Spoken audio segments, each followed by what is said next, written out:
நண்பர்களுக்கு வணக்கம். இன்னைக்கு தாளிக்கிறதுக்கு சோம்பு, பட்டை, கருவேப்பிலை, 4 தக்காளி, 2 வெங்காயம், பச்சை மிளகாய், அப்புறம் காய்கறிகள் பரங்கிக்காய், கேரட், உருளைக்கிழங்கு எல்லாத்தையும் நல்லா எடுத்து வச்சுருக்கேன். இப்போ தாளிக்கிறதுக்கு பட்டையும் சோம்பி போட்டு தாளிச்சிட்டு அது கூட வெங்காயம் வதங்கினோன்னா ஒரு பூண்டு பேஸ்ட்டு, இஞ்சி பூண்டு பேஸ்ட்டு, அதுக்கப்புறம் அது வதங்கினோன்னா தக்காளி நல்லா குக் ஆகணுங்கிறதுக்காக ஒரு நிமிஷம் மூடி வச்சு நல்லா வேக வைக்கிறேன். மூடி வச்சு வேக வைக்கிற கேப்பில் தேங்காயில் பட்டை சோம்பு கசகசா எல்லாம் ஒரு முடி தேங்காய் பட்டை சோம்பு கசகசா போட்டு அரைச்சி அதில் ஊற்றிட்டு தேவையான அளவு தண்ணி ஊற்றிட்டு 2 ஸ்பூன் மிளகாத்தூள் போட்டுறேன். மிளகாத்தூள் போட்டு உப்பு போட்டு நல்லா கொதிக்க வைக்கணும். கொதி வந்ததுக்கு அப்புறம் தான் காய்கறி எல்லாம் போடணும். அப்போ தான் நல்லாயிருக்கும்.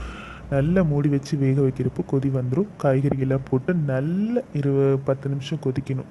கொதிச்சதுக்கப்புறம் கருவேப்பிலை போடுறேன். வாழைக்காய் மட்டும் லாஸ்ட்டாக போட்டிருக்கேன். குழம்பு ரெடி. நல்லா கொதிச்சிடுச்சு. வாங்க சாப்பிட்லாம். பொரிச்ச குழம்பு ரெடி. நம்ம ஊர் ஸ்டைலில் குருமா குழம்பு சொல்லுவாங்க. வாங்க சாப்பிட்லாம்.